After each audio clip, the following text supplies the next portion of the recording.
So the other thing I wanted to mention here, 20th September 2023, I reached out to Alaska Dive Team, the search and rescue dive team. They refused to even give me their name, whoever was responding to me on Facebook.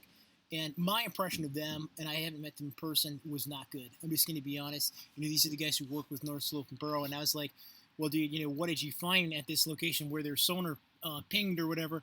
Did you find caribou bones? Did you find anything that they might have mistook? And I was like, are you sure you're even at the right lake? And and they sort of disparagingly spoke about Peace River Search and Rescue, the Florida group, the Alaska Dive group did, and they said no one knows them up there. But then, I know for a fact people do know them because Alaskans went along with Peace River Search and Rescue. I spoke to them, as well, and they provided me with statements that they visually observed the dogs of Peace River Search and Rescue, signaling the cadaver dogs at this lake, and they visually also saw the sonar process. And these are Alaskan residents who I think are 100% credible, and I 100% believe them. So when the Alaska Dive Search and Rescue is saying that no one knows Peace River Search and Rescue, I mean, I look at Peace River Search and Rescue's reputation in Florida. It's a great one. You know what I mean? They've got high technology stuff. They take their jobs extremely seriously and are probably at a higher level than the Alaska Search and Rescue group.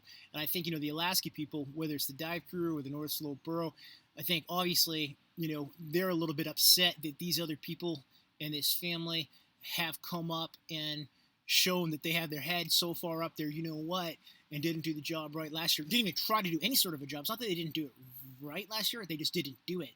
And then this other private sector from a different total state comes up, but also this private sector from another state had Alaskans along with them, on that trip up there the Haul Road just last month, a few weeks ago. So it wasn't like for Alaska Dive to say no one knows them. That's not true.